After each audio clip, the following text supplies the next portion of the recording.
Fala galera, Dedê Mafra aqui, episódio número 1 do Papo Faixa Preta.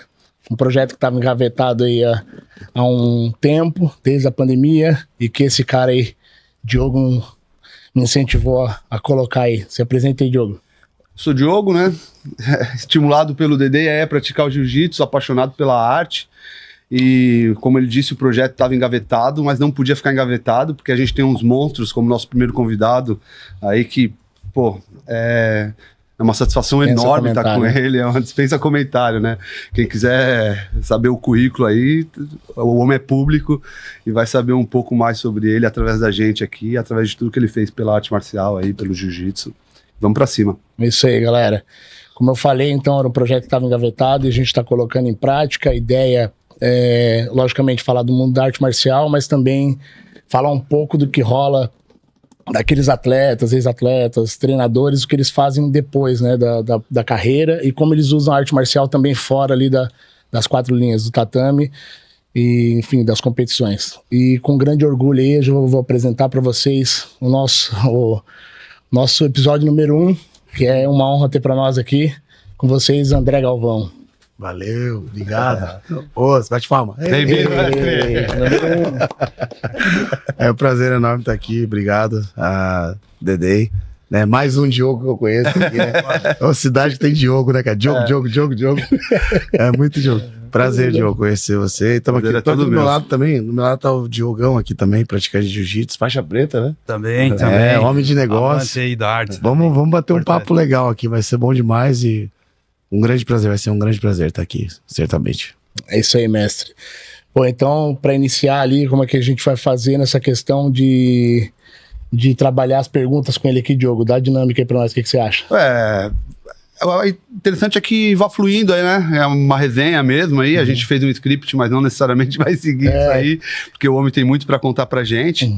Mas vamos puxar aí umas perguntinhas isso aí para matar a curiosidade do pessoal, dar um pouco de risada, conhecer mais sobre o cara. E vamos que vamos. Demorou. André, sem mais delongas, né? Eu sei que acho que em quase todas as entrevistas que você vai, a galera pergunta, como começou e tal. Então a gente queria que você desse uma pintada rapidão, uma pintada, né? Pintada. Rapidão aí relacionada, uma palhinha. Lá ele. Como é que foi? Lá ele.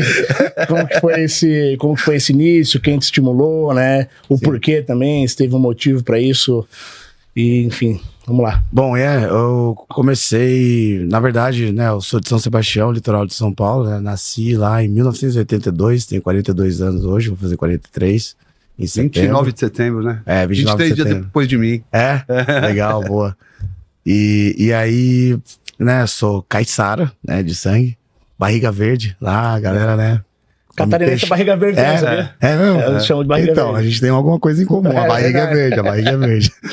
E minha esposa é de Ubatuba, né, minha filha nasceu em Ubatuba também, então a família toda tá ali no litoral, né, tanto do lado da minha esposa quanto do meu lado.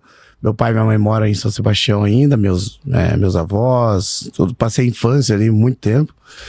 E quando eu entrei na fase de adolescente, assim, né, fui pra adolescência, eu mudei para São José dos Campos, né, Vale do Paraíba, morei um pouco em Pindamonhangaba também, né, alguns lugares ali na região do Vale do Paraíba. E comecei a praticar o jiu-jitsu, assim, depois que eu assisti o primeiro UFC, em 1983, né? Teve o primeiro UFC, aí você ia na locadora, pegava aquela fitinha, via o Royce Gracie, aí falava, from Rio de Janeiro. Falei, que esse cara do Rio, com o nome de Royce Gracie, com kimono, fala que é brasileiro, com nome de gringo. O cara fala português, eu falei, que é esse negócio? Aí eu, falando do jiu-jitsu ali, e é um negócio estranho, porque o jiu-jitsu é brasileiro, né? Mas estava escondido. Né, tava escondido, então ali no UFC foi onde, né, todo mundo começou a ver o que era o jiu-jitsu, o poder do jiu-jitsu. E aí eu comecei a procurar a academia de jiu-jitsu, não tinha, aí eu comecei a fazer judô, que era mais próximo, fiz judô, aí, né, na academia Calazans Camargo, lá em São José dos Campos, até um abraço pro professor Sensei Calazans, me ajudou muito, ele me deu uma bolsa, né, pra eu poder treinar. Pai do Juninho, né? Pai do Juninho Calazans, o Juninho, inclusive eu lutei com ele a super luta da DCC, né, em 2017, na Finlândia. Mas enfim, aí eu comecei a treinar judô, aí 2 vezes por semana eu comecei a praticar jiu-jitsu, de terça e quinta. Segunda, quarta e sexta judô, terça e quinta jiu-jitsu, eu comecei a gostar mais de jiu-jitsu, eu comecei a ver o poder do jiu-jitsu. Porque eu comecei a treinar judô tarde. E aí eu era faixa amarela de judô, né? Tinha me graduado faixa amarela, eu tinha os meus 12, 13, 14 anos ali, praticando, ia nos campeonatos, lutava com os faixa preta de judô e finalizava os caras no chão, mobilizava eles. Na época valia double leg, dava uns double leg neles, dava, né? Ganhava de pom, passava a guarda, estrangulava e tem uma vez que eu fiz até uma final, né? A final de um campeonato absoluto contra um faixa preta, né? Eu de faixa amarela, bati em vários faixa preta. E foi praticamente o meu segundo campeonato de judô. E no judô não tem faixa, né? Você entra ali e você luta com todo mundo, né? Mistura. E foi por isso, assim, que eu comecei a ter uma paixão maior pelo jiu-jitsu também, porque eu lutava com a pessoa da minha idade, do meu peso, da minha faixa, entendeu? Então, isso me ajudou muito, incluía muito mais, né? E me encorajava mais a participar de campeonato. Porque eu fiz natação antes, e na natação eu lembro que eu também comecei tarde. Logo antes do judô eu comecei a fazer natação, e eu cheguei a competir na natação, só que quando eu ia nadar, eu olhava pros moleques assim do meu lado, os moleques, pô, muito maior que eu, não tinha estatura, eu sou um cara, não sou tão alto. E aí os caras perguntavam, quantos anos você tem? Eu falava, tenho 12. Os caras, 12? Caraca, os caras gigantes, né? E eu, pequeno, eu falei, isso aqui não é pra mim. Aí foi quando eu comecei a fazer judô. Aí, cara, o jiu-jitsu, assim, mudou, assim, a minha forma de ver a vida, né? Realmente fiquei viciado no jiu-jitsu. Eu lembro que na época, assim, né, tinha aquele preconceito, né, da galera do judô com o jiu-jitsu. Até hoje tem um pouco ainda, principalmente aqui no Brasil, os judocas, eles têm um preconceitozinho assim, eles, pô, os caras do jiu-jitsu. Tem uma rixinha. Mas agora acho que tá mais, né, mas antigamente era mais. Então assim, aí os caras falavam, pô, você quer saber só de mobilizar os outros, tem que parar com isso e tal. Eu falei, agora eu tô fazendo certo. Eu sabia que eu tava incomodando eles, né. E aí eu tinha um professor, na verdade ele era professor do meu irmão, na cidade, o Careca. O Careca, ele... Tô escutando alguma coisa. O Careca, ele...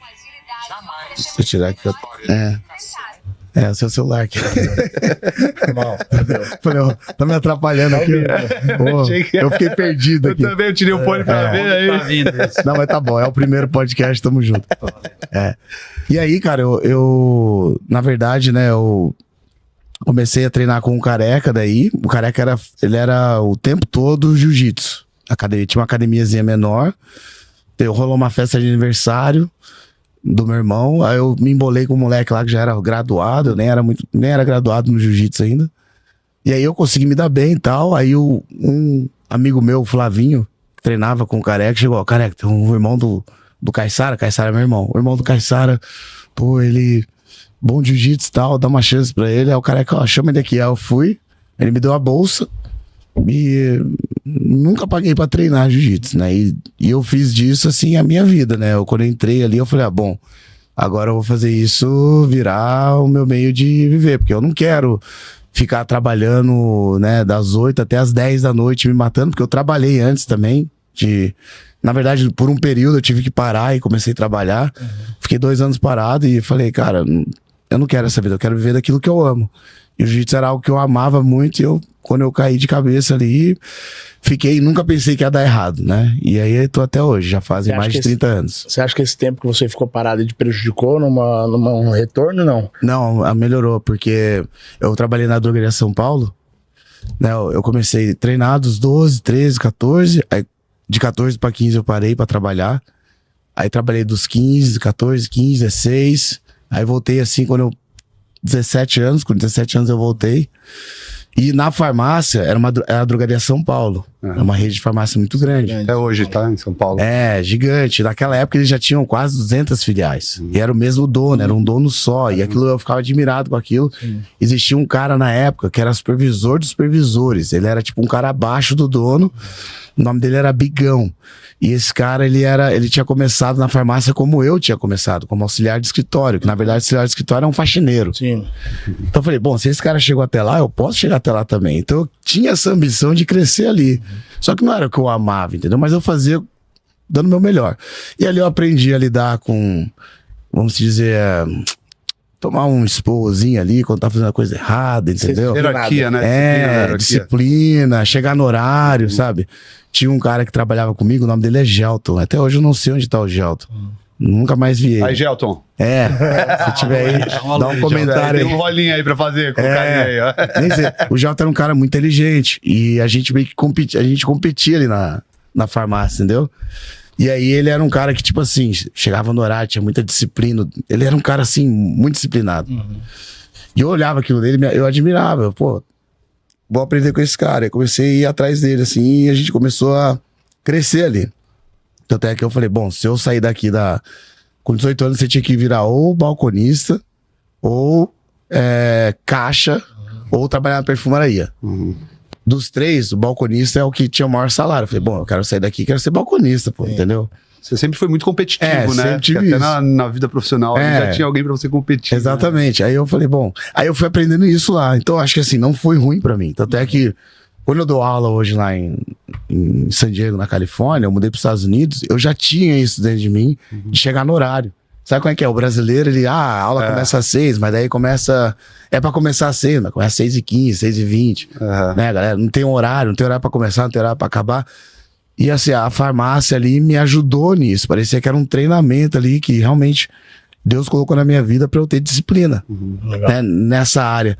E aí eu sempre agradeço a Deus por eu ter passado por aquilo. Nunca reclamei. Ganhava um salário de R$220 por mês na época. Trabalhava 5 dias, folgava 1. Né? Era o ano de 1990 e pouco. 90... E nessa época, como que era a sua rotina de treino conciliada então, com a profissão? Na verdade, eu estudava, né? Então assim, no começo, quando eu comecei a treinar, eu ia pra escola de manhã, chegava em casa, batia um almoço, aí eu ia jogar bola. Aí ficava jogando bola até começar o judô. Aí começava o judô, de segunda-feira. Aí terça-feira até começar o jiu-jitsu. E assim, né? Aí quando eu comecei a trabalhar, eu saía da escola de manhã, já ia andando pra farmácia, que era perto da escola. Pegava minha marmita ali, né? No restaurante. Batia metade da marmita. Entrava 1 hora, eu saía da escola, era mais ou menos 12h20.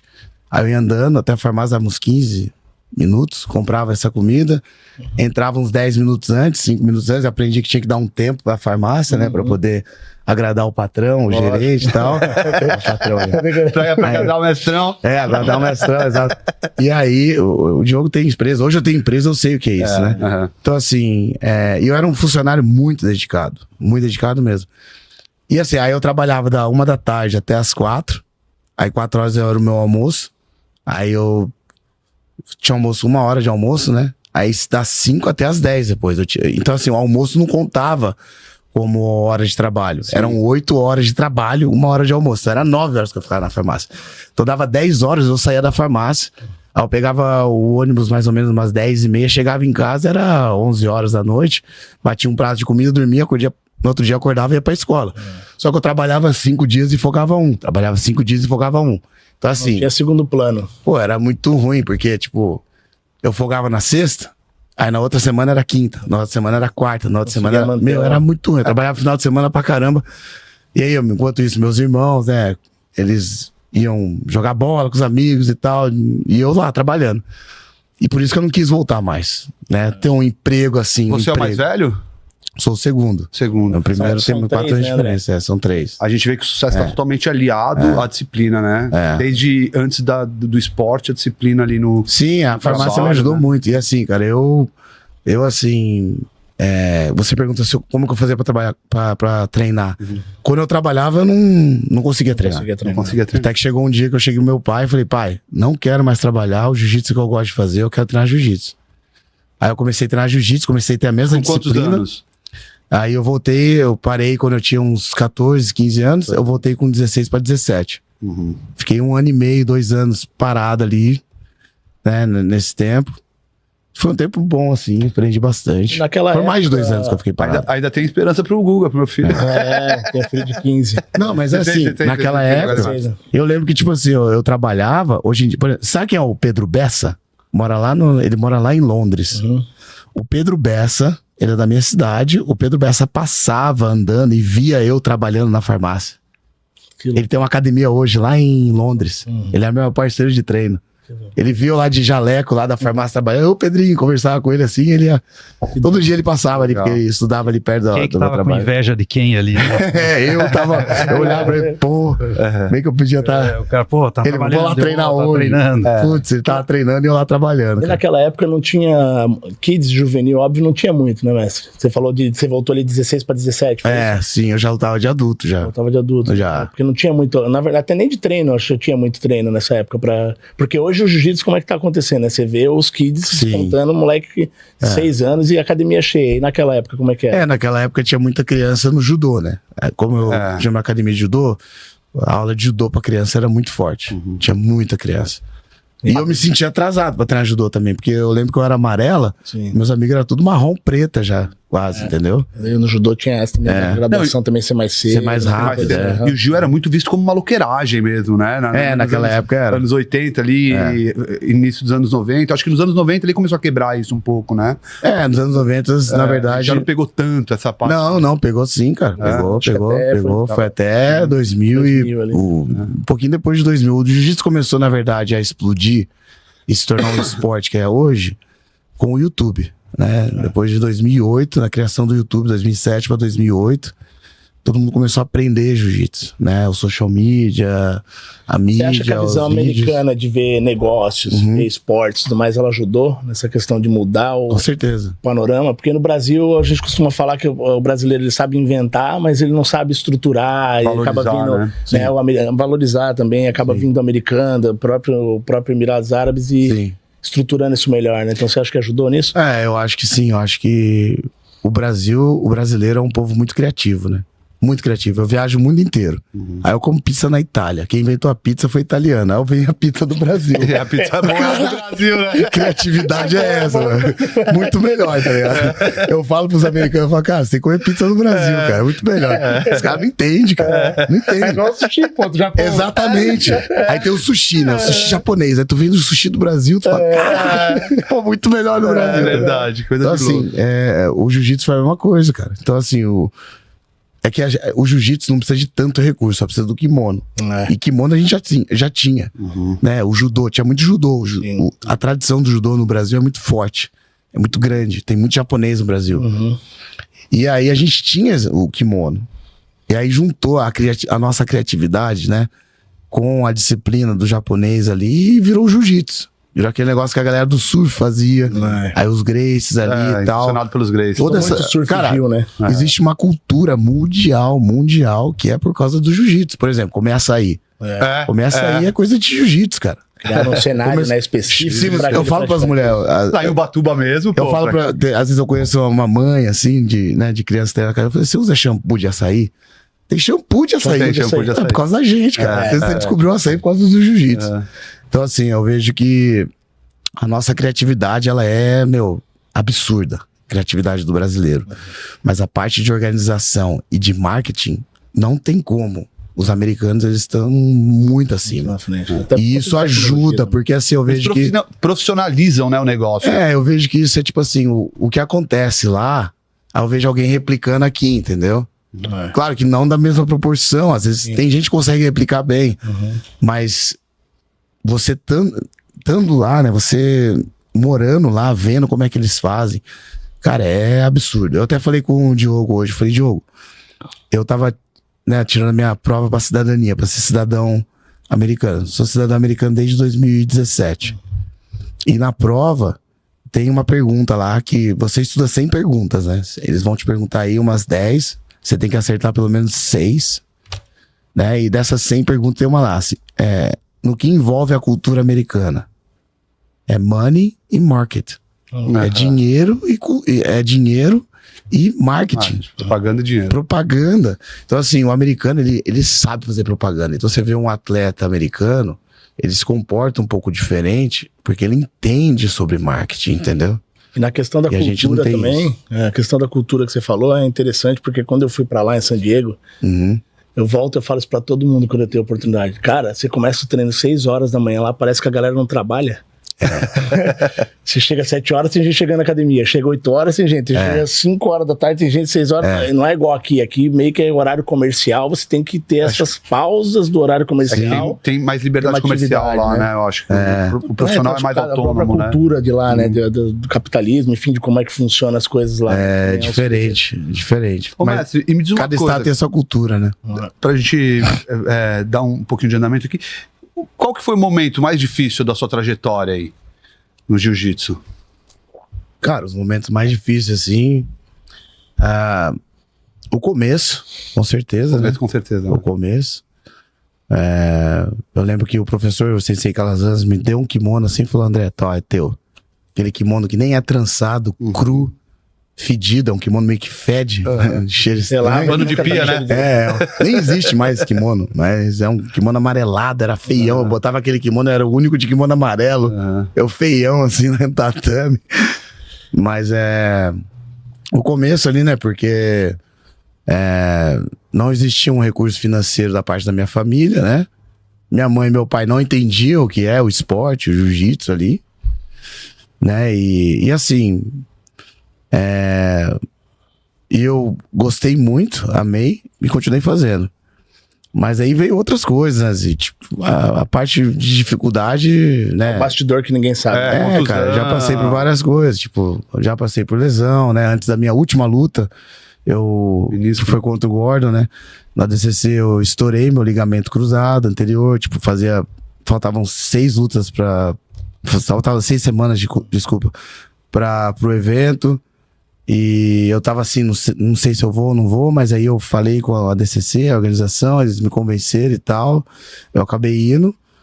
Mas assim, não me arrependo, né? Mas foi uma dificuldade. Uma baita luta. Foi difícil. E teve também a mudança para os Estados Unidos, né? Você sair do Brasil para ir para fora também é uma dificuldade. Você acha que foi seu melhor momento na carreira, essa mudança para os Estados Unidos? Cara, me ajudou talvez bastante. De decisão, assim, né? Eu tinha assim, eu fui campeão mundial em 2005. 2006 eu fiquei em segundo, 2007 eu ganhei, 2008 eu ganhei. Então assim, eu tinha feito 4 finais de mundial já, de mundiais, me aposentei, fui fazer MMA, tava morando no Rio, morava ali perto da prainha, lugar maravilhoso. Mas a minha condição financeira era muito baixa. E antigamente não tinha o que tem hoje. Hoje o jiu-jitsu você vende cursos online. Porque como atleta era quase difícil, não dava pra você viver assim, né? Tinha premiações, eu sempre fui patrocinado, né? Graças a Deus. Mas eu tentei migrar pro MMA na época porque não tinha isso antes. Não dava pra construir uma carreira, a não ser você tendo uma academia. E na minha época ali, eu não pensava em ter uma academia, entendeu? Morando no Brasil. E aí surgiu essa oportunidade aí pros Estados Unidos. E quando eu fui, fiquei 3 meses antes da minha esposa, né? E na época, assim, ó, ela até fala isso pra mim, na época ela abriu a geladeira assim... Foi 2004 tinha uma cebola na geladeira, entendeu? Tipo, sabe, aquela situação, né? Você tá bem... Foi 2010. 2010. Eu já era campeão, tudo, tal, mas passava uma dificuldade financeira. E, cara, escolhas, entendeu? Eu tava investindo na minha carreira de atleta, entendeu? Eu acho que não tem que, que o Brasil não apoia e tal. O apoio é você que faz, entendeu? Você acha que isso blindou tua mente? Essa dificuldade, ela blindou tua mente para os grandes desafios que veio depois, enfim? Com certeza, né? Eu acho que você passar por dificuldades e você vencer essas dificuldades, com certeza te dá mais esperança. Toda vez que você passa por uma, você fala, não, já passei por aquilo, vambora. Hoje eu tava falando com um amigo meu lá, o Caipira, né? Ele falou assim, cara, eu tomei o cara é empresário grande. Ele falou, pô, tomei um golpe aqui que o cara, 7 mil. Pô, o cara perdeu. Mas, pô, é aquele negócio, né, Deco? Pô, o cara tá nas suas costas te estrangulando. Aí você vai, não, vou tirar um ganchinho, tiro o outro, saio, boto na minha guarda, raspo ele. Aí quando eu raspo, opa, agora eu tô melhor. Então, assim, a vida, né, as dificuldades, é uma luta, né? Então, assim, você tem que entender o porquê que aquilo tá acontecendo. E todo mundo que tá aqui, a gente passou por dificuldade e foram as dificuldades que nos levou a ser quem a gente é hoje, né? Sem a dificuldade... o Diogo não ia ter o empreendimento que ele tem hoje. Como diz Entendeu? o ditado, né? A vida é um eterno absoluto. Exato, e é por isso que ele quer mais, é por isso que ele, não, eu vou ver vou pro próximo desafio, porque eu já venci aquele, agora eu quero um outro maior. Mas eu sempre falo assim, cara, a gente, não é tantos anos que a gente tem de carreira, de vida, de luta, é o quanto a gente errou lá atrás e aprendeu. Exatamente. Qualquer coisa que você vai fazer, quando você vai entrar no tatame hoje, você sabe o que não fazer. Já é metade da luta ganha. Já sabe o que não fazer. É verdade. Por causa dos problemas do passado. É verdade. Com certeza. E essa questão, até já entrando nessa parte corporativa também, tô com 3 empresários aqui, eu também sou um micro, tô nesse caminho, mas o jiu-jitsu ele ensina muito fora, né? Você tá dentro do tatame, e eu pego uma história que talvez o mestre não se lembre, mas você falou pra mim e pro Claudinho, comparando o judô, o wrestling e o jiu-jitsu, aos problemas da vida, não sei se você lembra disso. Sim. O judô, quando você toma queda, você é obrigado a virar de costas. O wrestling, você toma queda, você vira de costas pra se defender. O jiu-jitsu, você virar de costas, o cara vai apertar teu pescoço, velho. Então você não pode virar de costas pro problema, né? Você tem que lidar com o problema de frente. Eu não sei se você se lembra disso, mas eu falo até hoje pros pais de alunos, porque o pai de aluno hoje é o nosso maior problema. Já tinha me dito isso, o filho perde, o pai acha que acabou o mundo e aquilo tudo, e a gente fala, cara, calma, tá? Eu falo, tem uma história que o André me falou que não sai da minha cabeça. Então a gente também, né? O jiu-jitsu ensina muito fora dessas coisas. Cara, eu acho que assim, essa parte de perder, ganhar, claro que você quer ganhar é bom, mas até um certo ponto, né? Porque chega a hora, eu já vi várias crianças assim, né, naquela fase criança, ele ganhando, aí quando tem aquela transição da fase da juventude, né, e o cara vai virando adolescente, vai mudando o corpo, aí começa a perder, não entende mais. Não sabe aceitar, né? Aí não aceita e para de treinar e some, entendeu? A maior recorrência tá entre 13 e 15 anos. Né? E esse negócio de pai, assim, é importante, porque na verdade, assim, os pais são mais competidores do que os próprios filhos, então é nada menos do que o ego, é o ego. É o ego, né? exatamente. Então, assim, até a frustração, né, de não ter sido o que quer que o filho seja. É o ego, cara, é o ego, tudo é vaidade, entendeu? Na vida a gente tem isso, entendeu? E às vezes você acaba estragando, né, um momento de prazer por pura vaidade. Por exemplo, eu lembro um dia que a minha filha tava treinando, tava eu e minha esposa lá de fora, e aí ela treinando ali, a criança deu um triângulo nela. Na Sara. Sara tinha acabado de voltar a treinar, tinha uns 12 anos. Tomou um triângulo, pau. Aí ficou ali, ficou e apanhou. O cara, né, a criança raspou, caiu ali, puxou ela, apertou, ela ficou ali, ficou 1 minuto e meio ali, cara. E apanhou o rolo inteiro tomando triângulo. Aí acabou, ela levantou e deu um sorriso assim, né? Aí beleza, eu tava lá de fora, né? A gente olhando aquilo ali e tal, os professores cuidando de tudo. E aí, entra no carro, ela vem, você viu o que aconteceu no treino hoje? Aí eu pensei assim, nossa, tomou um pau, né? A Jaque também, nossa, tomou um pau. É isso que aconteceu, né? Eu não bati. Olha só. Eu não bati. Eu fiquei 1 minuto e meio ali, não bati, mãe. Você viu isso? Assim, eu tô me sentindo super forte agora. Então, tipo assim, ela ficou feliz de ter... Pra ela, aquilo ali foi uma vitória. Criou resistência. Exato, criou uma esperança, né? Ela falou, nossa, eu tenho a capacidade de aguentar. Então, assim, às vezes... casca, né? Às vezes é o modo que você vê. Porque eu poderia cortar ela ali e falar, não, você tomou um pau, pô. Né? Eu poderia falar, pô, não, foi horrível, você ficou ali no triângulo um tempão, por que você não fez isso, por que você não fez aquilo? Eu ia murchar ela na hora. A gente só olhou pra ela e falou, nossa, parabéns, filho, é isso mesmo, ó. E olhando pra cara da Angélica assim, tipo, opa, entendeu? Então, assim, cara, eu acho que é muito importante você saber lidar, né, com os problemas da vida e com as consequências desse problema, entendeu? Como é que você vai falar com o seu filho? Uma coisa que eu falo, que eu faço com a minha filha, eu falo dos meus erros pra ela. Eu tenho um momento que eu chamo ela num canto, ó, eu errei aqui, te peço perdão, me desculpa, né, não sou perfeito, tal, dá um abraço. Então, assim, se você fica o tempo todo querendo ser o super-herói, cara, uma hora teu filho vai ver que você tem uns erros, entendeu? E aí você vai perder um pouco de credibilidade. Então, acho que o segredo da vida, né, em termos de você criar o seu filho, é você realmente mostrar o seu lado frágil. Humanizar a relação, sem problema nenhum. Porque aí o seu filho vai olhar e falar, pô, eu também posso errar. Qual o problema de eu errar? Né? Eu posso cometer um erro, entendeu? Eu sou ser humano. Agora, você fica o tempo todo querendo que seu filho seja perfeito, aí ele vai ficar meio retraído pra se abrir com você. Você acha que talvez isso seja também uma transferência? Né? A gente fala que às vezes o pai transfere pro filho uma frustração de alguma coisa que ele não conseguiu conquistar, alguma coisa nesse sentido, porque todo mundo tem um sonho, né? Quando é criança, você vai ficando adulto, você vai acabando deixando o sonho pro lado para viver enfim, para suprir as necessidades. Sim. Você acha que isso também pode ser uma transferência de um pai para um filho, alguma coisa nesse sentido? Não? Acontece, né? Direto, né?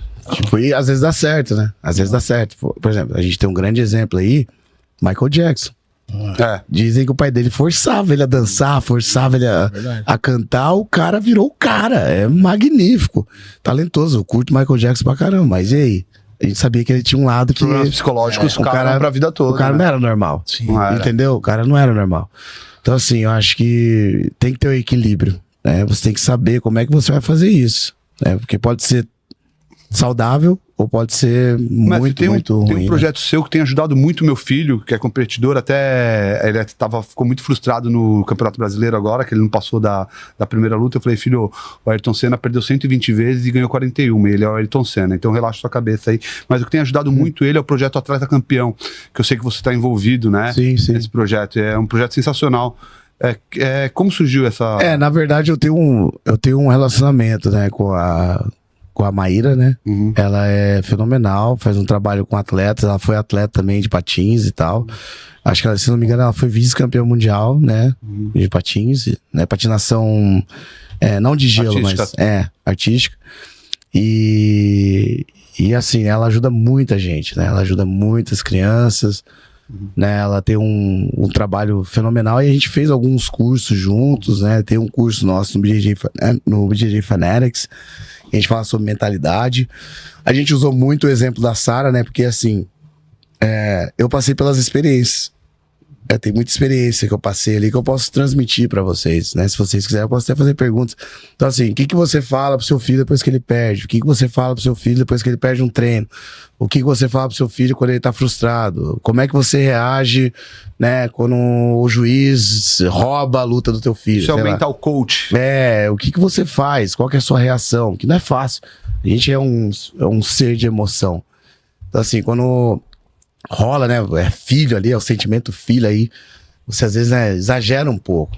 E o filho vê tudo, cara. Ele percebe tudo. Às vezes você não precisa nem falar nada, mas só o seu olhar, a forma que você respira já fala tudo, entendeu? O mestre Dedê aprendeu bastante com isso, né, mestre? Você pode falar que você tomou uma surra da vida com isso aí, né? Não, eu falei que eu tenho uma publicação fixada no meu Instagram, que eu usei o mestre como exemplo também, numa conversa que a gente teve um ano retrasado.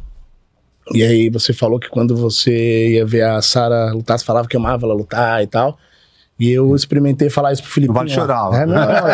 É que hoje eu também uso pros pais. Acho que eu falei isso pra você. Você falou pra mim, a gente tava conversando no hotel sobre diversos assuntos. Fala isso. Você falou da Maíra também, você falou que tava aquele projeto e tal. Você falou assim, cara, a Sara vai lutar, fala, pô, eu amo ver você lutar, você é muito boa, não sei.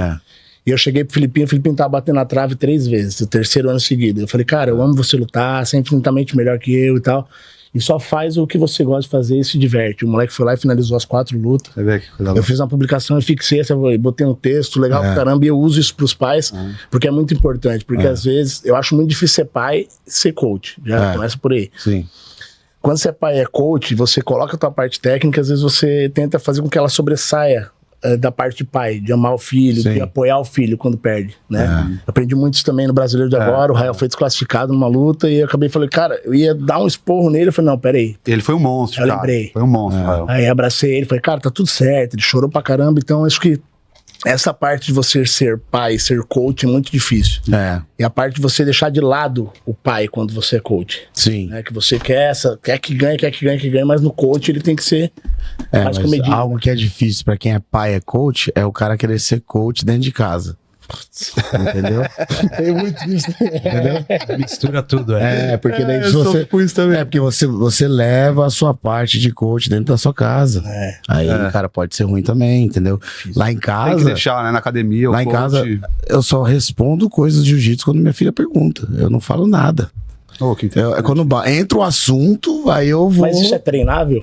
Esse tipo de atitude é treinável? Cara, não é treinável. Eu acho que ela tem que ser algo da consciência, né? Você tem que ficar ligado. Você ficar ligado pra você não... Tipo, não... você tem que saber o equilíbrio, entendeu? Pô, tô dentro de casa, eu sou pai agora. O que a Sara quer de mim como pai que o professor, né, não dá? Não supre. Isso acaba fazendo diferença na vida de atleta. Com certeza. Porque sabe separar, ela Cara, sabe na o apoio verdade, do pai. ó, vida de atleta, vida de pessoal, vida da parte de marketing, é tudo uma vida só. Esse negócio de você separar a sua vida é uma vida só, principalmente o atleta. O atleta às vezes fala assim, eu também sou gente, deixa eu ir pra balada aqui que eu também quero ter meu lado social. Mas não vai combinar, porque isso vai refletir na sua vida de atleta. Mas não tem uma caixa pra cada coisa, você acha, assim, que dá pra separar mesmo sem... Cara, não dá, é uma só, cara. Porque assim, se você tem que ter um gol. O que é o seu gol? Meu gol é ser campeão mundial. Então você vai viver aquilo 24 horas, não tem como. Correto. Você falar assim, eu vou agora... Não, agora eu tô no momento de... Tudo bem, você pode assar o seu hobby, que é tipo pra tirar você daquela competição, que é bom pra você relaxar um pouco, fazer algo que é diferente. Mas você não pode... querer ser campeão mundial, querer ser o melhor do mundo, querer ter uma empresa boa, se você não tem disciplina, né? Tudo vai refletir no resultado final do que você quer, do objetivo que você quer. Então, assim, eu acho que é importante você ter essa consciência. É isso que eu falo para meus atletas. Falo, cara, não adianta você... Porque, assim, a minha esposa fala isso muito bem. Tudo que você faz fora do tatame aumenta o poder dentro do tatame. Reflete, né, dentro do tatame. Ou vai diminuir. Ou diminuir. É como se fosse um boost, entendeu?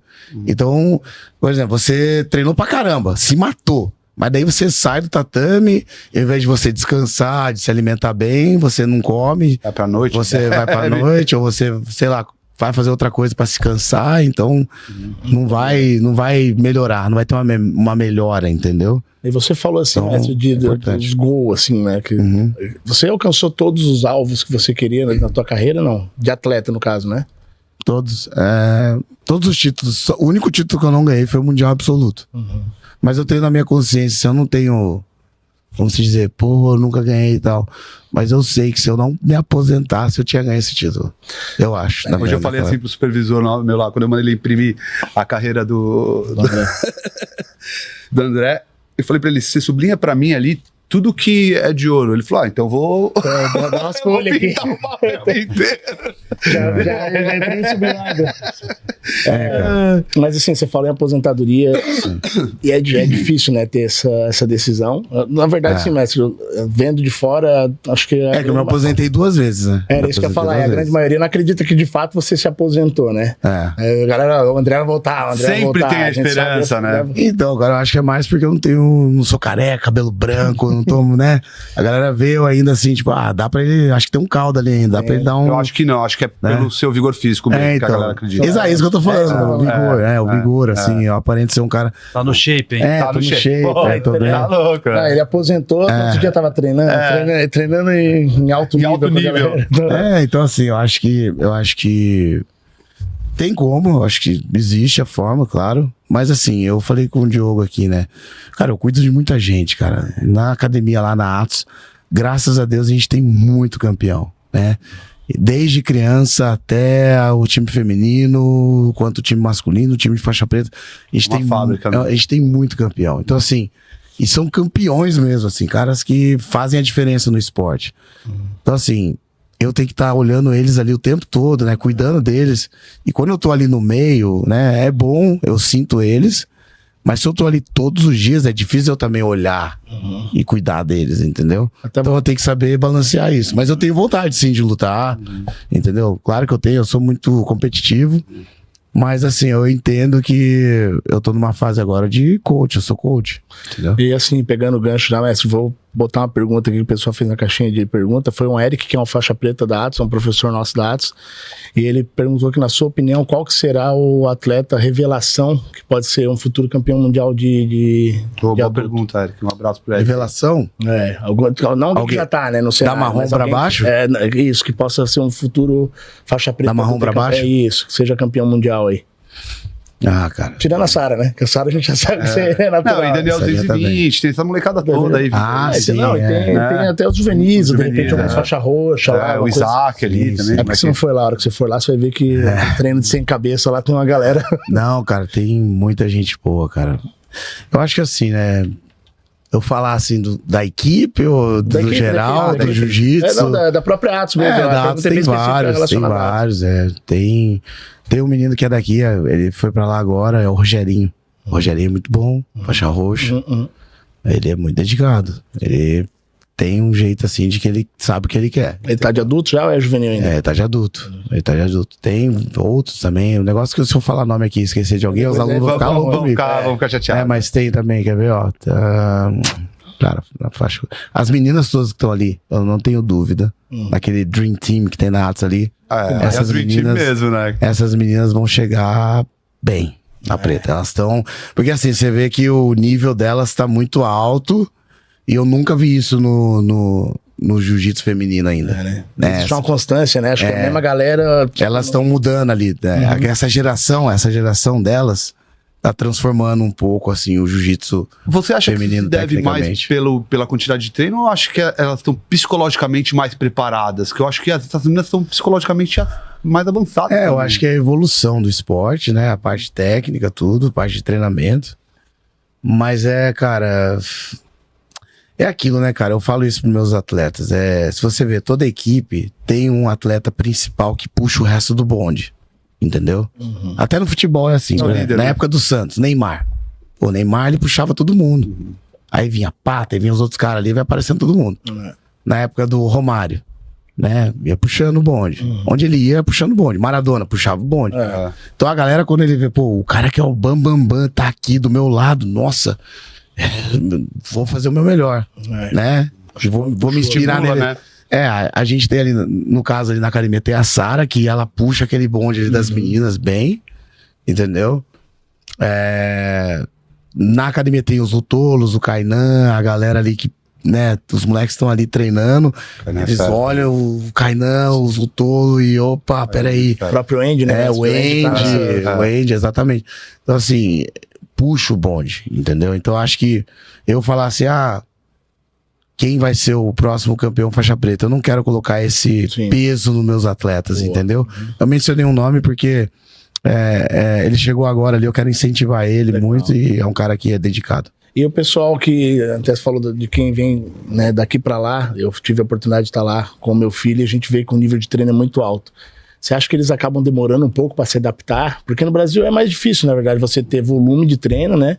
E ter esse ritmo que tem lá, que são vários treinos durante o dia, é mais complicado pra galera se adaptar quando chega, né? A adaptação é difícil primeiro. Primeira parte, nível técnico e nível de treino, né? Então, assim, todo mundo bem condicionado, todo mundo tecnicamente bom. Então, assim, talvez você pode fazer 10 rolas aqui e você não vai sentir tanto. Mas 10 rolas lá você vai sentir mais. Porque você vai treinar com pessoas que mesmo menos graduado que você, eles vão ter um nível técnico maior, vai te dificultar. Mas também tem a parte também da cultura do lugar. Eu acho que a parte mais forte, assim, de adaptação cultura, né? É a cultura. A grande maioria sem falar inglês também. O inglês, entendeu? Essa é a parte mais difícil, eu acho. Porque a parte de treino a gente sabe que o corpo se adapta, entendeu? Agora, essa parte psicológica aqui, né, na parte social. A distância da família, exatamente. Dos costumes, essa é a parte mais difícil. Eu passei por isso também, eu entendo eles. Mas André, você falou ali uma hora... Desculpa. André, você que viveu aí Brasil e viveu Estados Unidos, né, que não só para o jiu-jitsu, né, para qualquer esporte, fala assim, eu vou para os Estados Unidos para aprimorar o meu esporte, para ser melhor, né? Mas tem que sair do Brasil para ir para fora para ser melhor? O que falta aqui no Brasil para, vamos criar também uma identidade de criar pessoas tecnicamente, fisiologicamente, performance, condicionamento físico bom também, né? Sim. E que, assim, para falar pra galera, o que tem de grande diferença lá? Que falta aqui? E o que dá pra fazer aqui também, né? Sim. Eu acho que o diferencial lá é a estrutura. A parte estrutural. Então, assim, você vai numa academia de musculação, entendeu? A parte física. Aqui no Brasil é difícil você, numa cidade pequena, achar um lugar que tem uma estrutura boa, né? A gente tá no balneário, talvez você mora em São Paulo, então você vai achar uma estrutura boa. A parte de tatame também, né? Chegar ali tem uma estrutura de tatame, uma estrutura mesmo, né? Física, da academia em si, né? E no Brasil o que acontece? Eu acho que assim, como o polo do jiu-jitsu ficou ali, mudou para os Estados Unidos, né? Tanto a mídia, né? O Flow Grappling, os grandes eventos de super luta acontecem lá. muita coisa acontece lá. Então, se você já tá lá, fica mais fácil eles te chamarem, né? Para um evento de super luta, por exemplo. Eles não vão te tirar aqui do Brasil para você ir lá. Pode até ser, né? Quando você tá num nível como do Mika, do Diogo, com certeza você consegue isso. Mas assim, Estando lá é mais visto. estando lá é mais fácil Tem mais pra eles. visibilidade, Mais né? fácil, porque tipo, o cara não precisa de visto, entendeu? O cara já tem o visto. Então o cara já tá ali, entendeu? Isso ajuda. Sim. Agora, a parte de treinamento. Claro, eu acho os preparadores físicos do Brasil excelente, muito bom. Eu gosto muito de preparadores de preparação física, né, dos brasileiros, muito boa. Eles têm uma cultura diferente na parte de preparação física, né? Mas isso é uma parte cultural. Mas, né, é algo que depende do que você Mas você quer. acha que é melhor?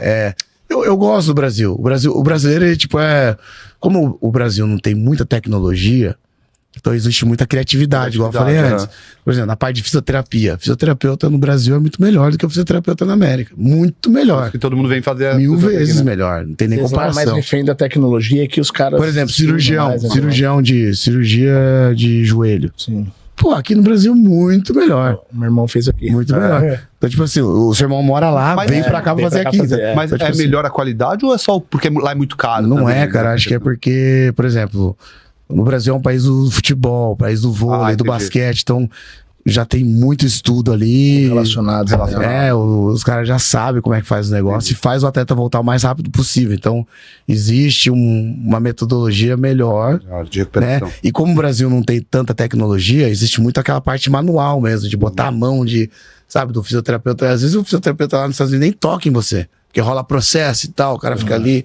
Então tem aqueles negócios, né, de Loucura. né? Então, assim, dessa parte, com certeza que é muito maior. Mas assim, como tudo acontece lá, os atletas daqui, os melhores daqui, acabam migrando pra lá. E até os que moram aqui ficam mais lá do que aqui. Às vezes o cara, tipo, tá morando aqui, mas o cara passa mais tempo lá do que aqui. Né? Principalmente na época, assim, do Grand Slam. Na época de camp, né? De que os caras estão fazendo os camp. Então, assim, eu acho que esse é o grande diferencial. E as academias, né? Os professores das grandes equipes da época, antigos atletas, antigos campeões mundiais, se mudaram para os Estados Unidos, principalmente naquela região da Califórnia ali, e conseguiram construir academias, né, que hoje geram... Muito brasileiro, né? Muito brasileiro, exatamente. O treinamento é com brasileiro, né, o jiu-jitsu é brasileiro. O brasileiro ainda é o melhor. A referência, né? É a referência. Você acha que isso aí tá com... E o americano Dias aprende contados? com o brasileiro, entendeu? Você acha que isso aí tá com os dias contados? Não, porque a gente viu no próprio brasileiro agora a quantidade de americano que tá... Estimulado por vocês. Olha só, eu tenho, por exemplo, eu trouxe vários atletas para lutar o brasileiro.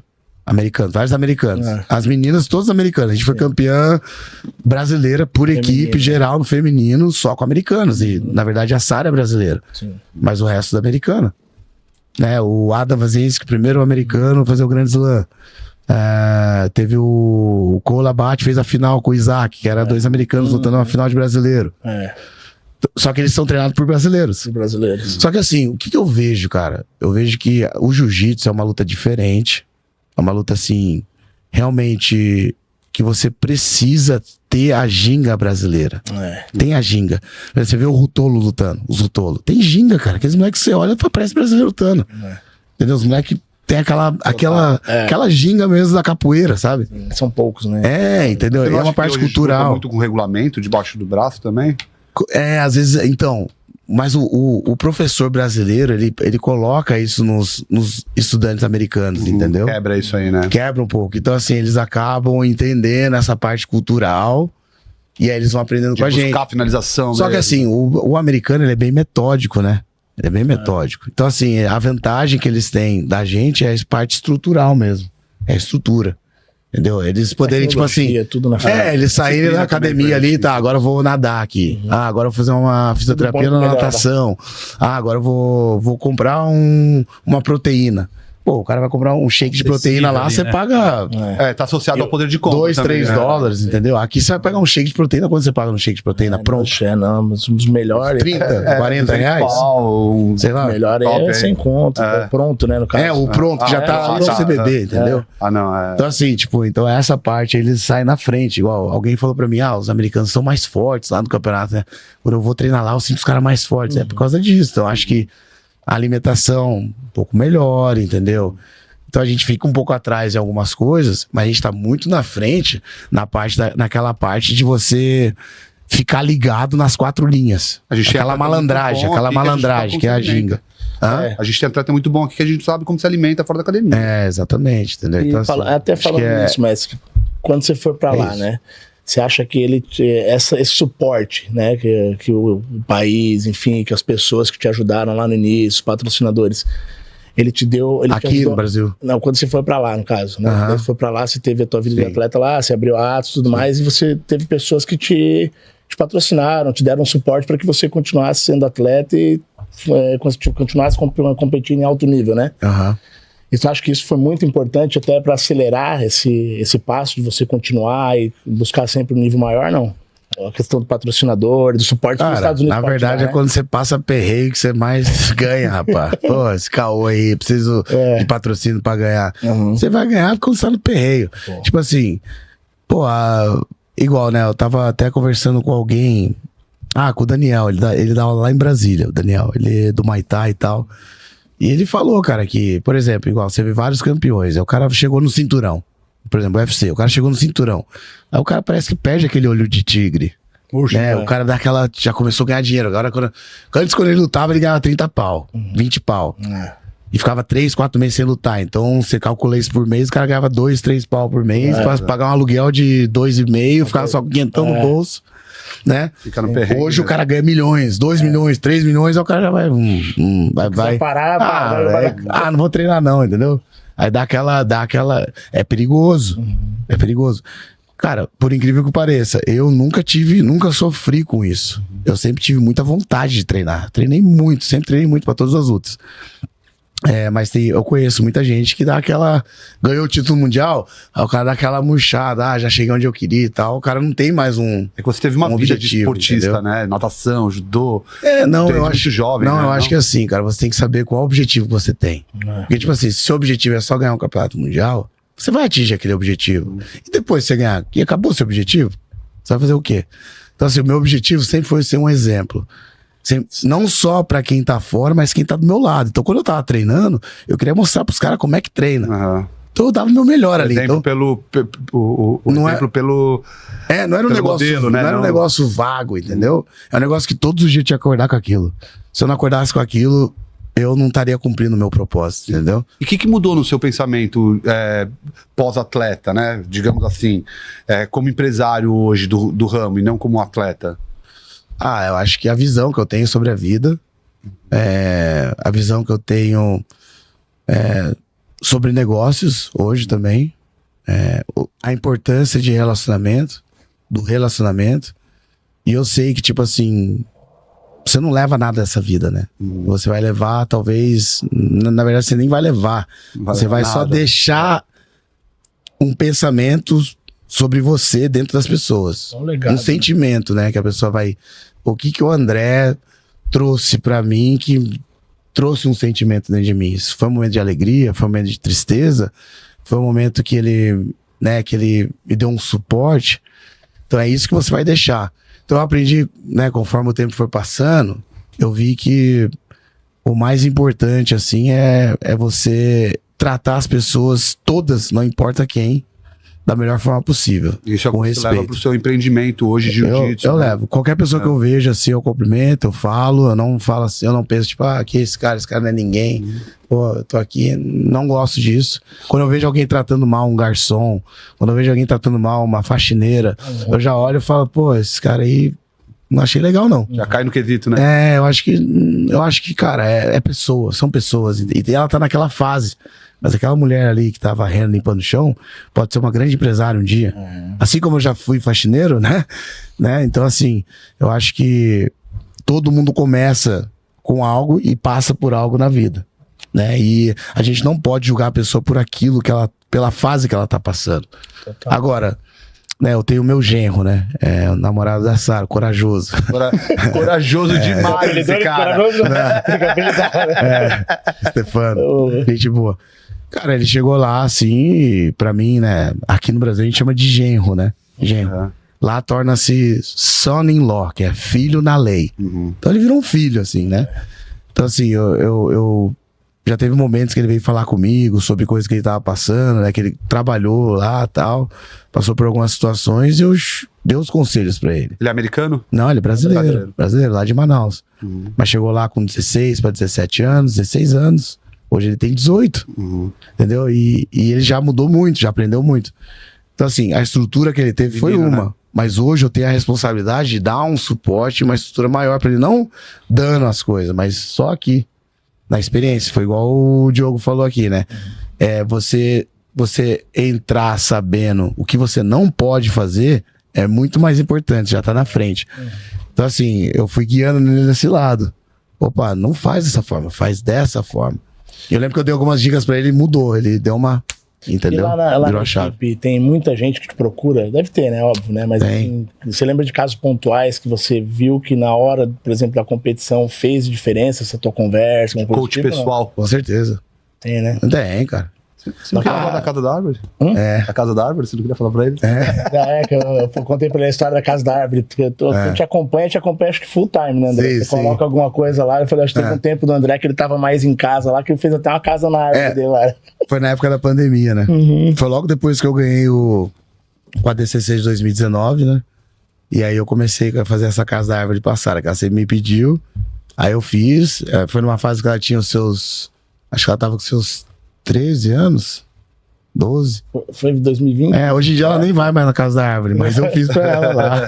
Ela dormiu lá. Cadeirança lá. Ela dormiu alguns dias. Vai ser mais rápido pra vender minha casa, né? Pô, a gente tinha que ter se preparado e ter colocado uma imagem nessa. Não, pode botar aí depois. Mas cara, assim, né? Eu acho que, né, a sua pergunta foi sobre, tipo, o que eu aprendi, né, no geral ali no termo do business, sim, né, com o jiu-jitsu, né, relacionamento. Pra mim a parte mais importante é o relacionamento, mas eu vejo assim, cara, que a vida é uma luta, né, e o jiu-jitsu é uma luta contínua. Se o jiu-jitsu não tivesse área, ela não parava. Se não tivesse parede, não ia parar, ia ficar sem fim. E se não tivesse tempo, sem fim, até alguém bater. É reconhecer que você tá errado, você bate. Então o jiu-jitsu se torna você humilde também, né? Interessante. Então, assim, eu acho que não tem esporte igual ao jiu-jitsu. O jiu-jitsu é a maior ferramenta para o desenvolvimento humano, maior que tem. Então, assim, eu vejo que hoje muita gente está descobrindo isso, muitos empresários estão fazendo jiu-jitsu. O jiu-jitsu, ele realmente transforma as vidas, né? Assim como transforma a minha vida, transforma a vida de vocês aqui. E a gente tem uma visão diferente. E a pessoa que faz jiu-jitsu, ela acaba tendo que ser mais humilde, cara. Não adianta você querer ser... O cara que é muito marrentão é o cara que não treina muito. Mas você tá lá todo dia você vai bater, cara. Você vai... Alguém vai achar um menor, alguém vai passar tua guarda. Às vezes é a hora alguém vai machucar alguém vai machucar teu ego, tá ligado? Lá dentro não tem empresário milionário, não tem fortão. Todo mundo bota no kimono ali e tá sujeito a passar pelas mesmas coisas. Então... eu acho que esse é o grande segredo, assim, pra mim.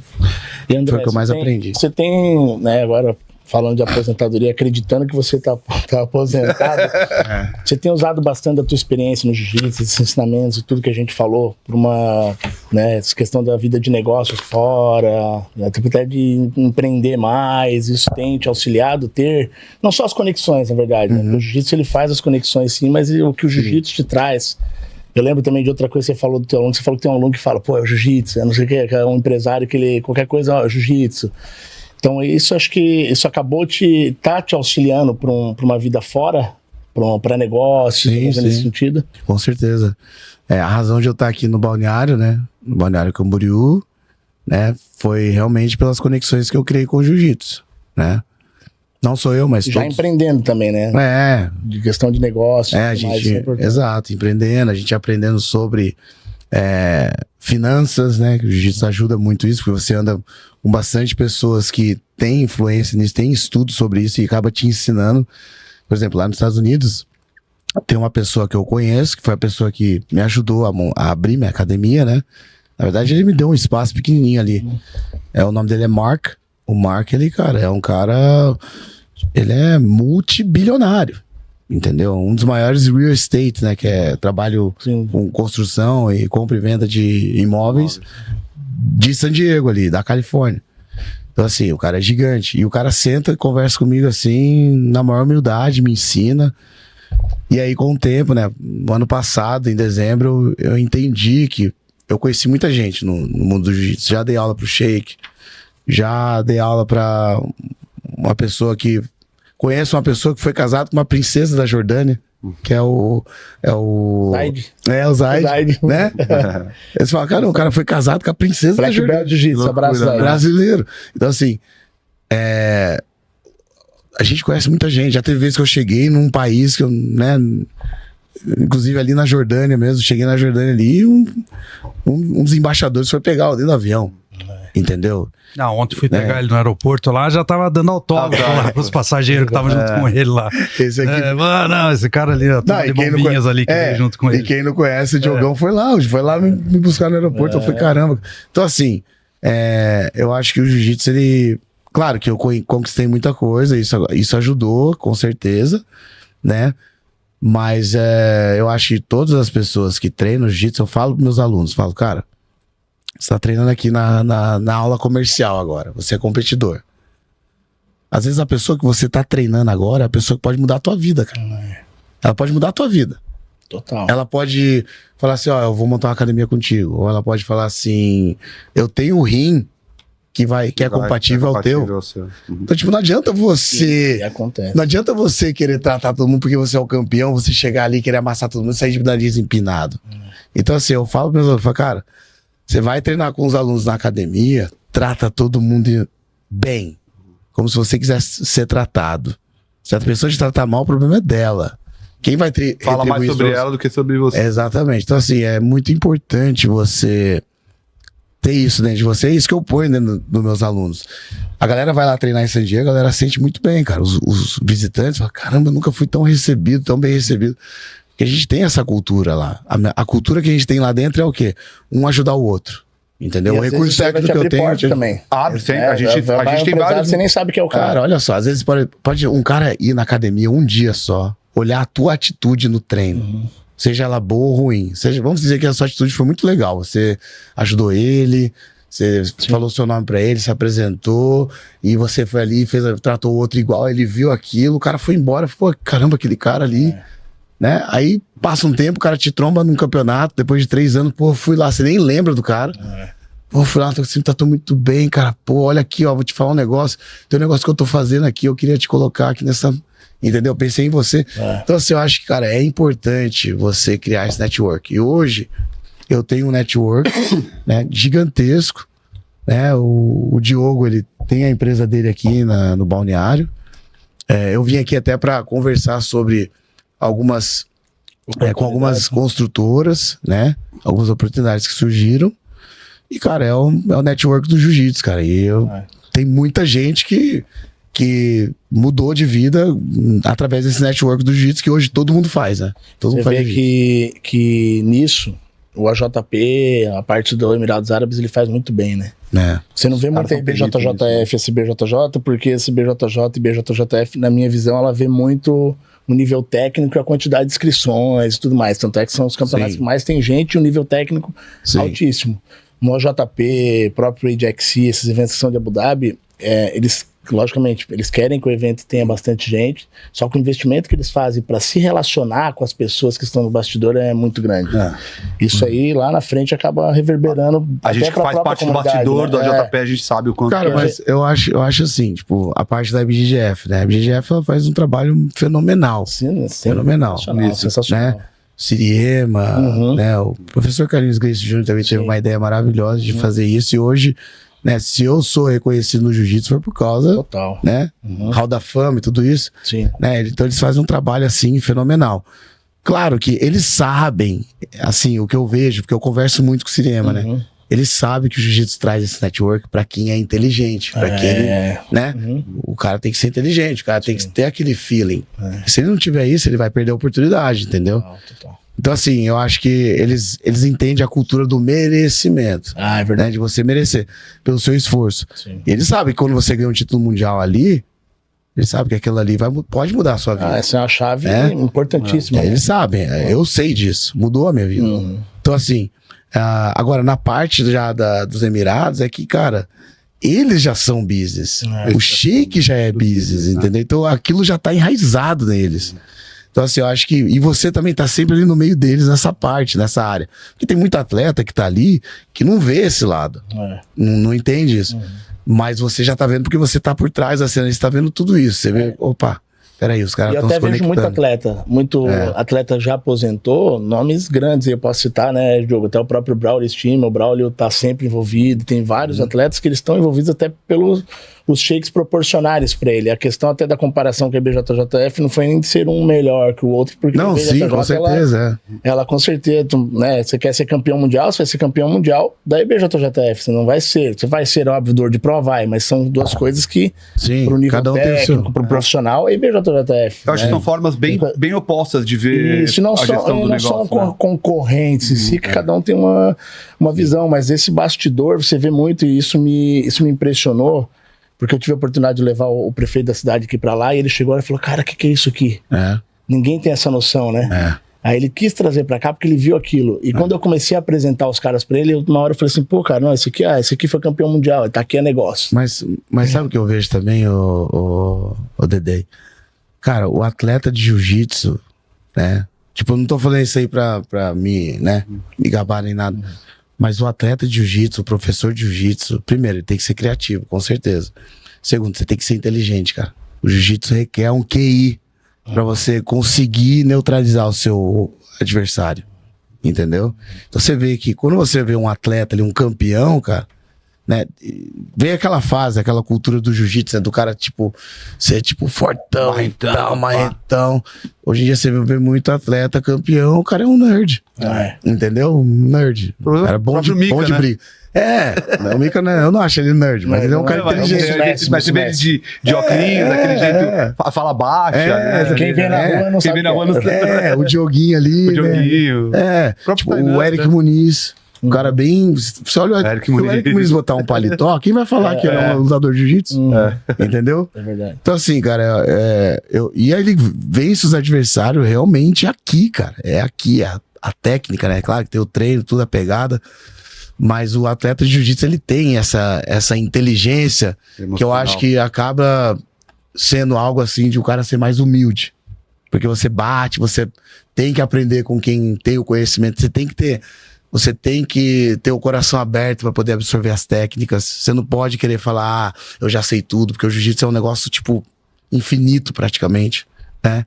Então, assim, eu acho que isso faz você, como atleta, depois que você se aposenta, olhar e falar, pô, eu quero aprender isso. Assim como eu aprendi o jiu-jitsu, né? E com a luta, eu quero aprender outras coisas também para abrir o meu conhecimento, entendeu? E essa sede e vontade de aprender tá sempre dentro do atleta do jiu-jitsu, todos os dias quando você pisa no tatame. E aí quando você para um pouco, ela é replicada para um outro lado, entendeu? Essa é a minha visão, assim. Por isso que eu vejo que esse network do jiu-jitsu, né, que a galera fala, existe, né, essa cultura, assim, porque, cara, desde lá de trás, sempre foi assim. Mestre, assim, ó, como que lá de fora, logicamente, como você tá num cenário que tá mais lá fora do que aqui, você acompanha bastante aqui, você tem visto falar do cenário que Balneário Camboriú, que a região tá criando dentro do jiu-jitsu? Sim. Porque pra nós aqui, às vezes a gente tá aqui, a gente tá fazendo para que a cidade apareça.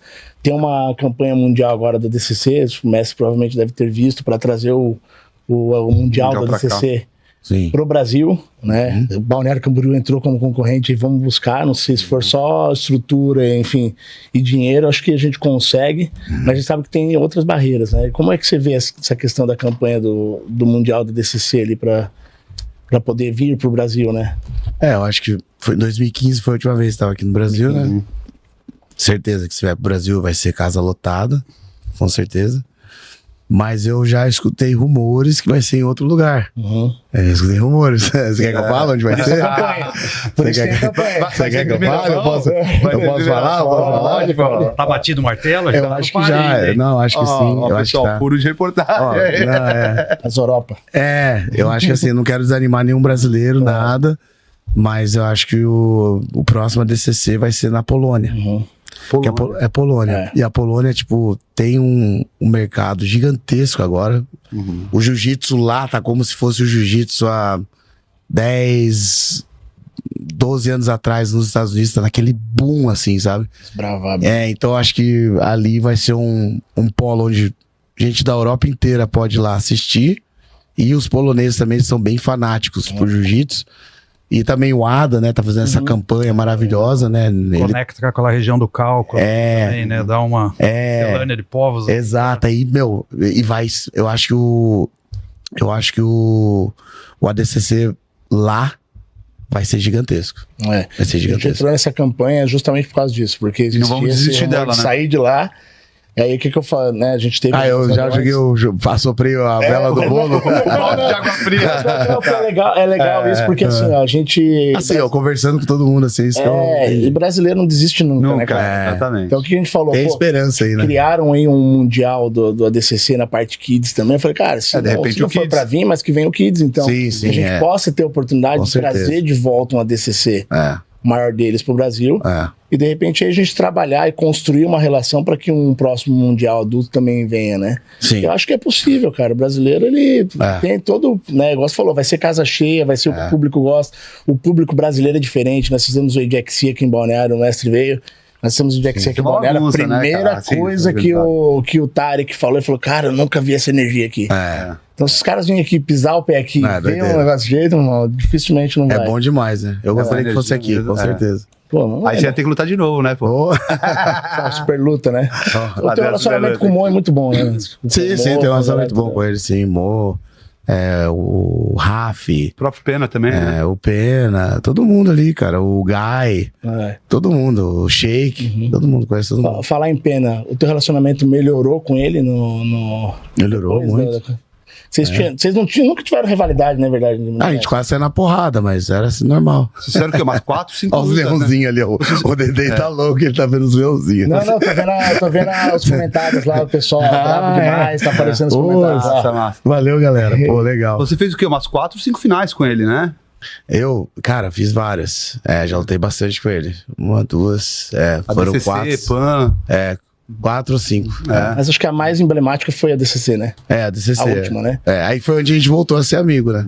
Que daí ele estreitou mais, tudo mais. Eu falei com o pai dele, quando eu tava conversando com o pai dele, ele chegou e tal, troquei uma ideia com ele, e aí a gente apaziguou. Ele frequenta bastante lá, né, mestre, hoje em dia, né? Ele sempre vai na Atos, inclusive no CJI. Foi 2019 isso, né? 2019 foi? Essa do DCC? Foi em 2019, No CJI ele vai, como a gente, né, a Gracie Barra não tem um time, ele vai fazer parte do nosso time, ele, o Kainan e tantos outros, Aí tá, CGI vai ser o CGI 2, né, que vai acontecer em agosto, ali no mesmo final de semana do Mundial de Master, que é o Jiu-Jitsu Com.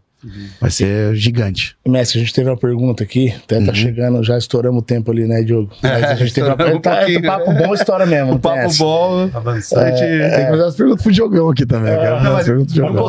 O Diogo vai ser nosso convidado. O Diogão é nosso convidado. Ele vai render papo também. Boa. Você acha que a pergunta aqui é do Felipe Martins, você acha que a Sara ela vai quebrar todos os teus recordes? Já quebrou?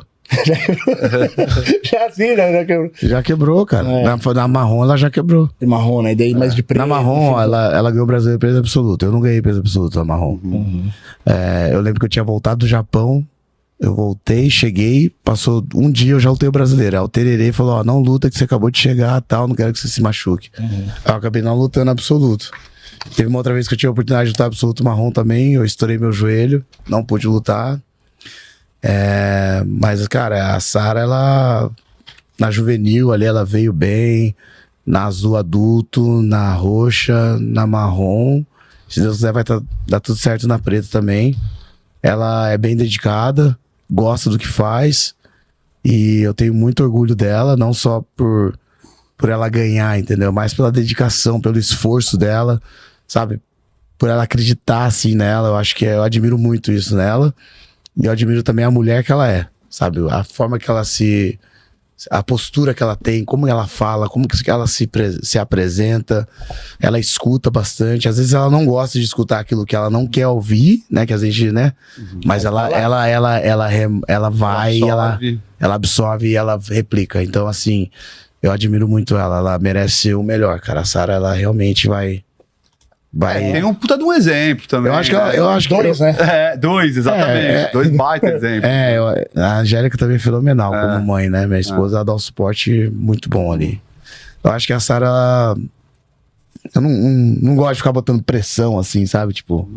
Mas eu acho que ela já tá aí fazendo uma... Mas dá os tá transformando merece, um pouco. A forma que ela luta é diferente, cara. Ela é diferente. Ainda mais pro feminino, Eu acho ela diferente. A pressão. Tem pessoas que podem falar o que for, entendeu? Tem pessoas que não gostam, entendeu? Existe, né, a parte... Porque assim, o jiu-jitsu é fogo, né, cara? No mundo, assim, é um campeão só, né? Tem vários ali. Tipo assim, tem milhares. 98,5% das pessoas que se inscrevem no campeonato perdem. Perdem, exatamente. É difícil, cara. É um esporte difícil. Mas assim, tem muita gente que tá ali que talvez queria estar ali, né? Curtindo aquele momento ali que a Sara tá curtindo agora, entendeu? Mas eu acho que a pessoa tem que entender, né, cara?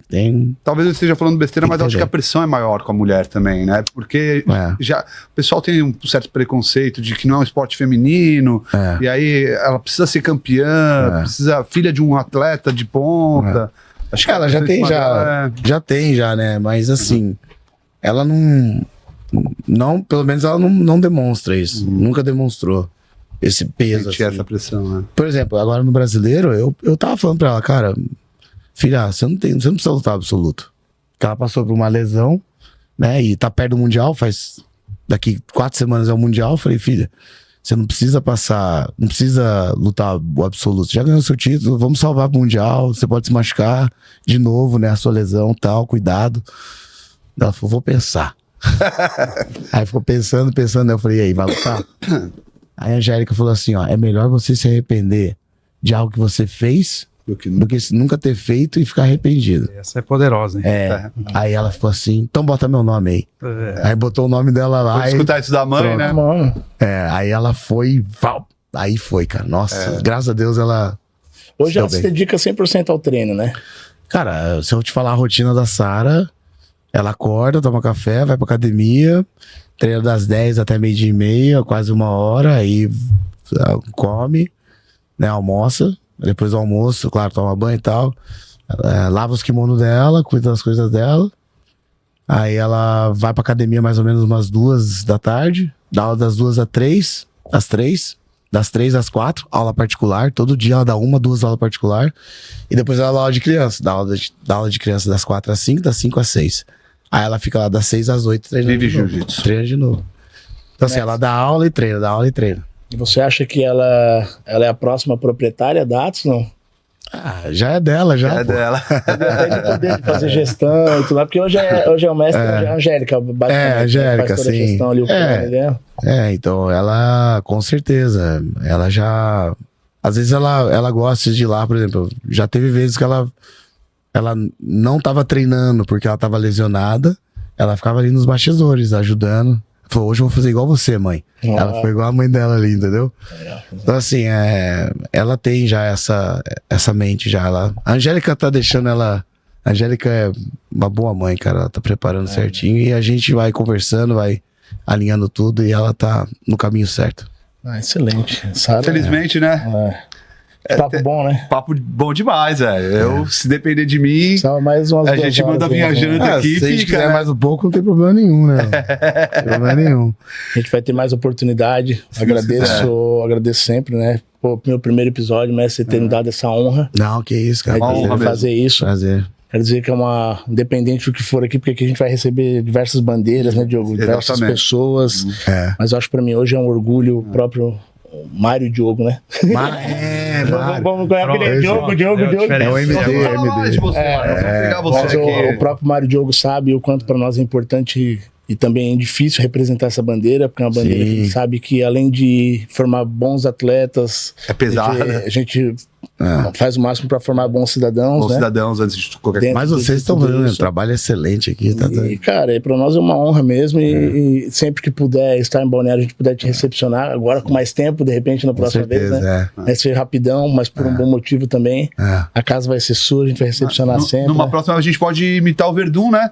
Fazer o churrasco papo furado. Fazer uma janta aí, mais contraída. No último agora ele botou um jogo lá, cara, aí eu perdi todos. Sério? Eu não ganhei um, fiquei bolado. Quero voltar lá já. Aí, Verdun, tá intimado aí pra ir fazer o jogo. Mas gente boa, vocês podiam trazer ele aqui também, o cara é gente boa demais. Tá feito convite, tá feito convite. Mas ele junto com o meu irmão. Ele e meu irmão são bem amigos, eu quero trazer os dois juntos. Ele leva aí. Enfim, cara, eu acho que a gente conversou bastante, né? E você falou aí da bandeira e tal, mas vocês fazem um trabalho excelente, as crianças aí, cara, meu Deus. Uma criança, trabalho excelente, parabéns, né? A gente vê tudo isso. O professor Bruno Frasato também falou comigo. Encontrei lá no Europeu. Ele falou assim, Deco, ele me chama de Deco, né? Deco, pô, o trabalho que ele faz lá, excelente, pô, gostei demais, o trabalho é excelente, fenomenal. E é isso, cara, acho que é só continuar, dar continuidade. Eu já te falei, né? Já te encorajei a dar o passo da... Da escola, eu falei da escola. Ele falou, eu falei, vai. Ele também tá me encorajando. Eu falei, vai. Vamos, né? Vai. Vai ser a primeira escola aí, cara, se Deus quiser. Eu falei, vai. Aí o Diogão abraça a causa com a gente. Não vou dar spoiler não, mas já tem que ir, cara. Porque assim, o que acontece, né? A gente vai falar agora só bem rapidinho aqui, porque eu acho que isso é importante pro Brasil. Eu acho que as escolas de jiu-jitsu, claro que existe, né, cara, existe a parte financeira, né, no jiu-jitsu, a parte de estrutura, né, tem muita gente que dá aula em comunidade, entendeu? A realidade é outra, né, com certeza, mas se você tem um poder aquisitivo e você quer fazer uma escola de jiu-jitsu, dá o seu melhor, faça uma escola top, entendeu? Top. Porque o jiu-jitsu, ele transforma as vidas, né? Ele muda as pessoas. Eu acho que as pessoas que querem ser professores, né? Professor de jiu-jitsu, eles não devem querer ser aventureiros, entendeu? Eles têm que entender que eles têm uma responsabilidade muito grande. Então, assim, não é uma aventura, vou abrir uma academia, porque aí eu vou botar 50 alunos, 80 alunos, vou ganhar X, né? Acho que não tem que ser matemático. Assim. Não, tem que ter a metodologia certa, tem que fazer uma estrutura boa, sabe? Tem que entender que você tá...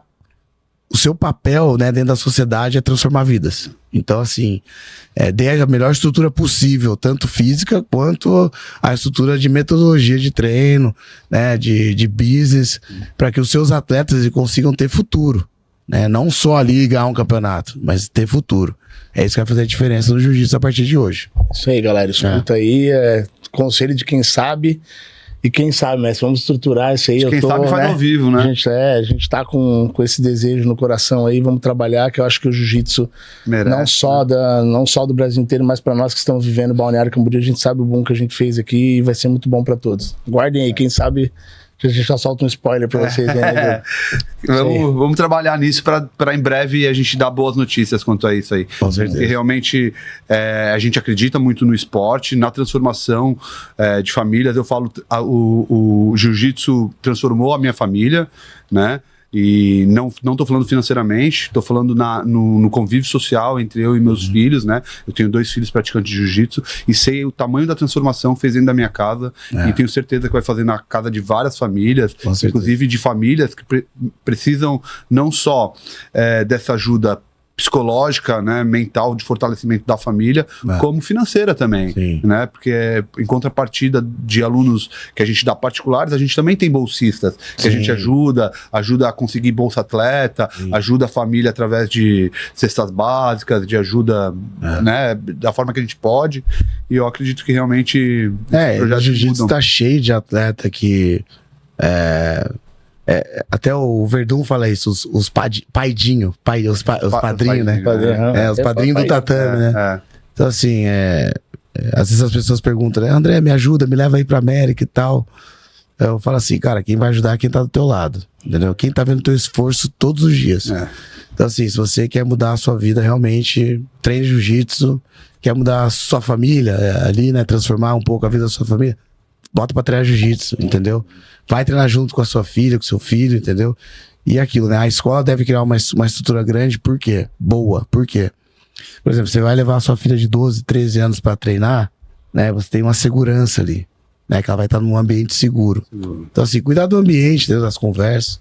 Então é importante isso. Aí a gente pode ir num outro papo, falar um pouco sobre esse lado comercial e de business do jiu-jitsu. É isso aí. É isso aí. Mestre, deixa a tua mensagem final aí pra quem, né, acompanha você no jiu-jitsu, pros teus fãs, saber e frisar aqui que você é uma referência pra todos nós.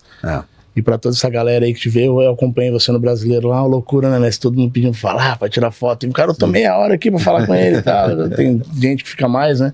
Mas deixa essa mensagem pra galera que é atleta, todo mundo que acompanha, né, tua carreira, e você falando um pouco mais, às vezes vai fazer com que uma pessoa não desista, porque a barreira é difícil. O cara, pô, não tem dinheiro pra competir, corre atrás. A gente tem aluno aí que vende paçoca, né? Tem um monte. No semáforo. Que a gente quer muito competir. tirar do semáforo. Então, qual que é a mensagem que você quer deixar aí final pra essa galera também? Cara, acho que o jiu-jitsu é um esporte apaixonante, né? Quem pratica jiu-jitsu realmente fica viciado em jiu-jitsu. E não é ruim isso, é bom. Eu acho que se você tem um sonho de ser campeão, você tem que se dedicar, ter pé no chão, né? Ter muita disciplina. Tem que ter o entendimento também de que quando você pisa no tatame, você tem que ter o coração aberto para aprender com todo mundo. Quando você tá fora do tatame é a mesma coisa, né? Aprender com todo mundo. Vai estudar, vai aprimorar o seu inglês, porque hoje o jiu-jitsu ele tá no nível mundial, então você não sabe o que pode acontecer, você pode ter uma oportunidade, e às vezes essa oportunidade acaba passando porque você não sabe falar inglês. Então você acha que mas eu não tenho dinheiro pra falar. Cara, tem o YouTube, né? Hoje não falta ferramentas, né? Você pode tentar... Na época a gente aprendia traduzindo música. Então assim, a mensagem que eu deixo é essa, tipo, não desista, não olhe pro lado negativo das coisas. Se você tá passando uma dificuldade agora, pode ter certeza que essa dificuldade tá te deixando forte. E não há limites pra quem quer. Não há limites. Se você realmente quer algo, você consegue tornar aquilo possível, tá? Então assim, nada tá longe do seu alcance. Tenha o pé no chão, fique focado no presente agora. Dê o seu melhor. Seja sonhador, com certeza. Mas acorde todos os dias pensando no que você vai fazer agora, hoje, né? Dê o seu melhor hoje. Porque o que você fizer de melhor hoje vai refletir no seu futuro, vai te dar um futuro melhor. Tá bom? Então Deus abençoe você aí. Amém. E continue o trabalho aí de sempre, tá? Todos os dias. Eu sei que no Brasil é correria mesmo. No Brasil, né? Às vezes a gente... parece que o tempo passa muito rápido no Brasil, né? Quando eu tô na América parece que passa mais um pouco mais devagar. Sai de manhã já é noite. Então... É a correria total aqui. Então, assim, acho que todo mundo passa por essa correria. Eu passei por isso, tá? E assim, cara, acho que pessoas vão vir na sua, né? Vão fazer parte da sua história. E vão ter pessoas que vão tentar te desanimar. Falar que você não vai conseguir, que é impossível. Somente faça o seu melhor. Faça o seu melhor, só isso. Que as coisas vão acontecer. Isso aí. Galera, nosso primeiro episódio tá chegando ao fim. Agradecer o Diogão aqui, né? Eu que agradeço todos vocês deu esse pontapé. Mário Diogo também, sempre foi meu bastidor ali, sempre me ajudou, me deu vários conselhos. Enfim, 3 referências aqui pra mim. E acho que é o início aí de um grande várias projeto, histórias né? aí, Várias muito histórias. boa, um grande projeto e de vários que vão vir também. Galera, seguir lá no YouTube, Faixa Preta Papo. No Instagram também, Papo Faixa Preta, e vamos que vamos, até a próxima. Isso aí, espero que todos tenham se divertido quanto a gente se divertiu. Nossa. Os